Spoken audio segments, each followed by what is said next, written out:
Hi, Adam. Hello. I have a question about Yeah. acupuncture technique. Uh-huh. And what I'm wondering is when would a certain needle array disrupt each other? A group of needles disrupt other groups of needles? Yeah, okay. So I think it's actually a very difficult question to answer. Um, and so what I would say about it is this, and why you might be like confusing to you as to why I do it one way versus do it another way. I can see why that might be confusing because I have at least two different sort of ways of thinking about this, and I regularly apply both of them. So first of all, let's take an example. Like let's say, because we've seen a lot of in the last 3 days, knee pain.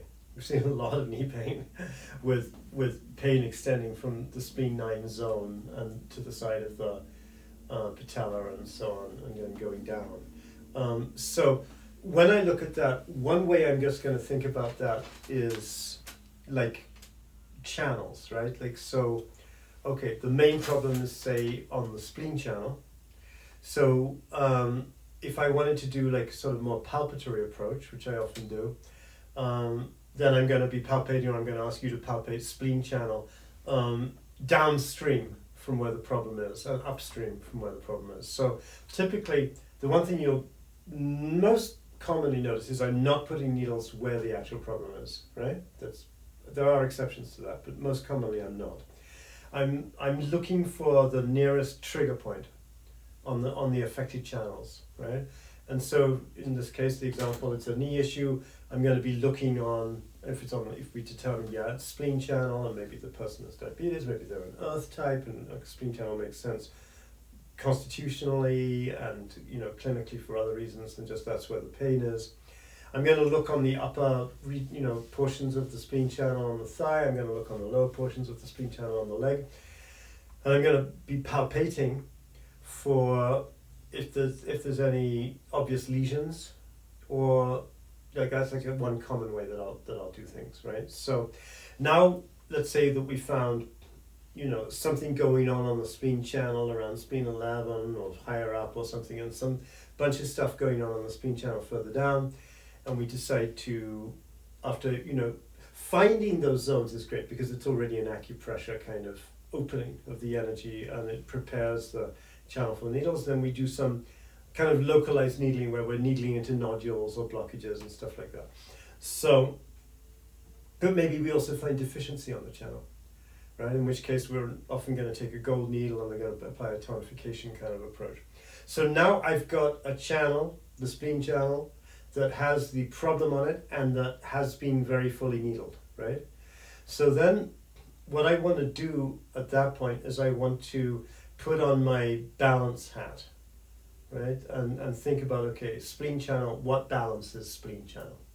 So I probably wouldn't needle the spleen channel on the opposite side, because at that point I'm trying to do something really specific with the spleen channel. Why would I want to dilute the message? Do you know what I mean? Mm-hmm. But there is an exception to that. Sometimes it's quite a powerful intervention to needle the exact location of the pain but on the opposite limb. So if you've got a right knee problem at right spleen 9, needling left spleen 9 can sometimes just have an interesting effect too. Aside from that, I would probably leave that opposite spleen channel on, but I would consider going to the stomach channel, right? Because if you do the yin channel on one side, balancing it against the yang channel on the opposite side is kind of like bringing in the magic of the whole idea of balancing channels. Remember, we've got 12 bilateral channels, right? So it's a 24 channel system, and you've got the whole sort of numerology of mathematics of 12 and 24. Well, when we think about the channels, we're really on a sort of palpatory level, a very physical level. It's a 24 channel system we're working with, and so there's this sense with that we want to balance channel A with channel B kind of thing. We want to use the different methods of balancing channels because you're just going to get a deeper effect, I would say, as opposed to not doing that, right? So in this example, we've got an affected spleen channel. I'd probably use the other leg stomach channel. And then if it's spleen channel, I might think about, it could be lung channel on the opposite side, right? And if I'm dealing with knee, I'm going to think about elbow. So if I know that the pain runs from spleen 9 and then it kind of runs up and it runs up towards spleen 10 and maybe, has some pattern like that, maybe crosses over into the liver channel a little bit, then I'm going to be thinking about, lung 5, maybe running up a little bit, running up the arm a little bit, maybe, crossing over to large intestine if this stomach channel has effect on this side, or, crossing inwards towards, pericardium if the liver channels also affect, you know what I mean? Mm-hmm. I'm going to mirror what's going on with the knee with the opposite limb, upper to lower contralateral. And then if I've done stomach channel to balance spleen channel, then I'm going to think large intestinal channel to balance the whole thing, right? Then you've got a very simple balance where, we've got the affected channel, in this case, tie-in spleen. We balance that against tie-in lung on the opposite side, Yang-Ming stomach on the opposite leg, and then Yang-Ming large intestine. Very simple, right? We're just working Tai-Yin Yang-Ming. But there's other, channel balances. So the other channel balances I like to think about is the clock cycle. So let's say we wanted to think about the clock cycle for the spleen channel. And actually, before we break it down, I would just preface it by saying I tend to think about the clock balancing for channels as potentially related to trauma, because trauma occurs in time, and for me the clock cycle is very much about time and how it's unfolding, time and sequences and so on. So what's the time of the spleen channel? 9 a.m. 9 to 11, right? Mm-hmm. Yeah, so 9 to 11 a.m., what's the opposite of the spleen channel? What's 9 to 11 p.m.? Triple burner. Triple burner, right. It's very interesting. So then we could think, okay, I've got this spleen channel. Maybe I could balance it from triple burner channel. Now, I might also think about that if, let's say, there's also a concurrent problem on the level of the triple burner channel itself. Like maybe we're dealing with this knee pain, happens to be on the spleen channel, but this person also has a posterior shoulder issue, which is triple burner channel, or they have like a thyroid issue and we think that's triple burner related, or they have... And you would do contralateral, right? I think you could do... I don't know which one I do at that point. I don't have like a fixed map of that exactly. I don't have a fixed sense that it has to be contralateral for that system. And in general, contralateral, ipsilateral, it's like 70-30, I would say, in my feeling, my understanding. 70% of the time, I think contralateral relationships are more powerful. 30% of the time it turns out not to be the case. So I don't have too fixed of a thing. But I might be drawn to using triple burner to balance spleen if it seems to be indicated clinically, something on the triple burner channel, or something connected more with like Shaoyang fire, for example. Like, they've got a spleen channel issue, but there's something going on that might, involve the triple burner internally or involve the triple burner channel. I'd be more likely to be drawn to it. Or just straight thinking about trauma. Oh, the knee, car accident, got banged up, and there's a physical trauma. There could be an emotional layer to that trauma, and maybe we can start to unwind that trauma using the clock balancing system. That's just my idea, right?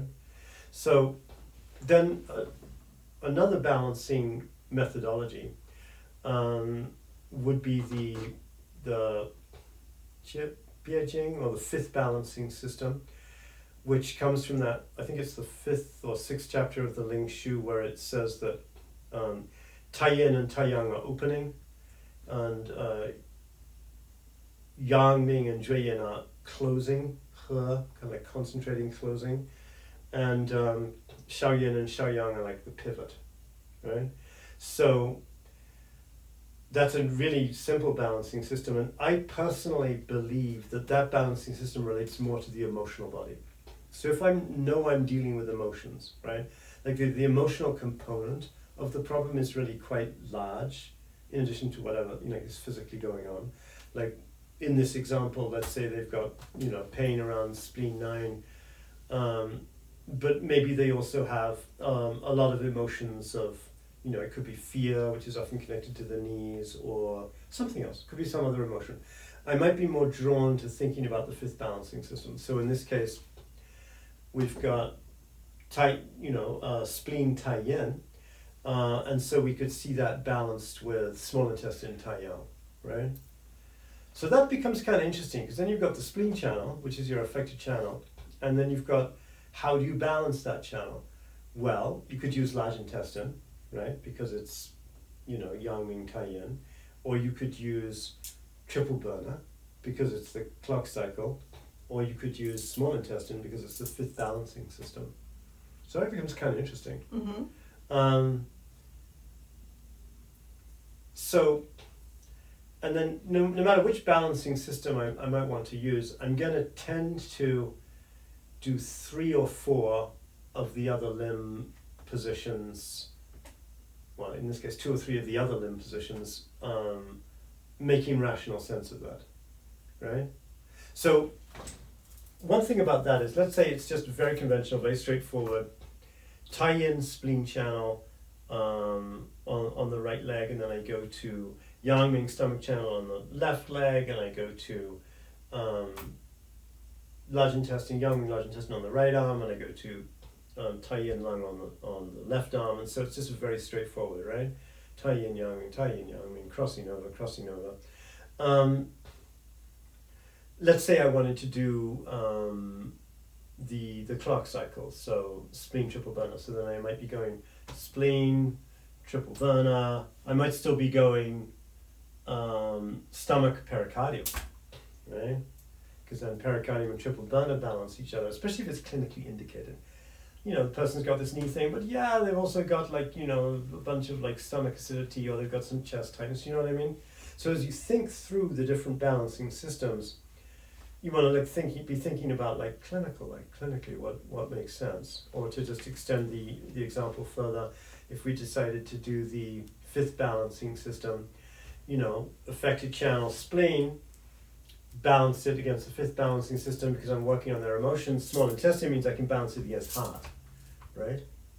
And because I like to do heart on the left, most typically I might do small intestine on the right at that point. But then now I'm in their heart channel, right? And that could be very interesting in terms of working on emotional processes. And then maybe if I did, and then you could just balance against stomach on the other side or something like that. So, go ahead, question? Well, the question I have, so I get that concept because I've seen it now a lot for years now, but sometimes I notice that you'll do the same channel on both limbs. I know. And it seems to me that you do that when it's more of an internal organ problem rather than a physical joint. I'm glad you mentioned that, because I just kind of outlined the cool theoretical structure of balancing channels, which is always kind of fun from an intellectual point of view. And then there's actual clinical practice. So in clinical practice, I'll often needle both spleen channels, both liver channels, both kidney channels, and I'm doing that because of internal organ imbalances, typically. Yeah, that's what I kind of put together. Yeah. And so you'll notice also, I tend to do that more probably with the yin channels. Although I might, I'll tend to do it more with the yin channels, as a rule of thumb. I might do it with both gallbladder channels sometimes, but then, gallbladder channels are often so one-sided. You've got pain here on the gallbladder channel, so then you wouldn't necessarily want to do both at all. Right? When the problem is sided, it's left knee, right elbow, left rib cage, and so on. You're going to be much more likely to do a balance type methodology because you want to draw on the sidedness of things. Like I like to do arrow treatments quite often, which are very specific actually. Where let's say there's as an makeup kind of example. Let's say they have pain around stomach 27 on the left, or ketsu kind of zone, blood stagnation zone, and I work maybe spleen 5 or liver 4 or something, because I find that that's the connection. I might then, and it's really strong, I might get strong chi and have a strong impact and just keep working that dynamic line or lines. Then I might just work this on, right? I'm going, okay, I did spleen 5, liver 4, so then boom, maybe I'm gonna do like pericardium 7, lung 9, and that kind of zone. You know what I mean? Mm-hmm. And then don't do the empty arm and the empty leg. Just keep it, boom, like an arrow going through them. That can be very powerful too. But then, if it's like internal organ, like, okay, I've got, central epigastric discomfort, and I've got, stomach weirdness, and, or lungs are, problematic, and I'm probably more likely to, palpate and do both channels. Especially, I would say, on the 3-leg yin channels. And sometimes when I'm kind of deciding on where to put needles, sometimes I wonder, is it okay to put a bunch of needles lower down on the channel and then higher up on the channel, or they interfere with each good other? Question. Thank you for bringing that up. So this comes to another idea about channels that, which it can be talked about in a really nice analogy, which is like, some people express this idea that when you put a needle in, it's a little bit like throwing, a stone into a pond, right? And when you throw that stone in, you'll get ripples. And the idea being that the needle goes in, and you're getting this kind of ripple out effect through the nervous system or the chi body, however you want to think about that. And so if you throw in, boom, a stone, and then throw in another stone here, another stone there, and pretty soon all those ripples are going to like hit each other, and you're going to create interference patterns, right? Now, if you think about the channel as a trajectory of energy that has movement, and bear in mind, I think Western trained acupuncturists tend to sort of unconsciously or consciously believe that the energy movement in the channels follows what their book said or what their mind says, because we number points. Bear in mind, a Chinese acupuncturist never learns numbers to points, so they don't have this automatic unconscious linearity built in of directionality, right? That's why Miriam Lee, the first acupuncturist in California, an amazing acupuncturist, she at some point she said, the chi moves both ways in the yin channels for sure. And I think, actually, I can't remember if she said yin and yang channels. Sorry, Miriam Lee. But my opinion is that basically the chi moves can move both ways in all channels, right? But they are trajectories, right? Like, for example, today, working with a patient who I shall not name, where, she had running piglet 2 years ago, and now she has this weird, syndrome where heat flushes up and she gets crazy itching in her eyes and nose and throat and in the head and so on. So that's an energetic trajectory of movement, right? And so at that point, I want to open up, like in her case today, I did, down the large intestine channel bilaterally, so obviously starting the large intestinal level because that's such a heat clearing point. And then I did the Ba Feng points, the Ying spring points on the feet. I'm not messing with a bunch of needles up here because I'm trying to pull it down. One, because it worked clinically in previous treatments, and two, because it's just kind of rational to do that. So could you mess up your treatment trajectory by doing a bunch of needles in the lower part of a channel, a bunch of needles in the upper part of the channel? Yeah, for sure. But on the other hand, in today's examples with knee pain, where we're looking for the trigger points, the physical trigger points that are holding that intense knee pain in place, and there's great big trigger points on the thigh, and there's great big trigger points, down on the shins. Needle them both, because at that point we're working the energy of the channel, but we're trying to unblock it, and we're looking physically for the blockages. You know what I mean? Yeah. Whereas with the case of the patient with the heat flushing up, we're trying to open a route down. So I think it's kind of case by case to examine are you going to mess up the energetics, or are you going to actually improve everything by doing multiple zones on the same channel, or not doing that. I don't know if that answers it, but it does. That was all okay. In that decision making. Yeah. Yeah. Okay. process. Thank you. All right. You're welcome. Thanks.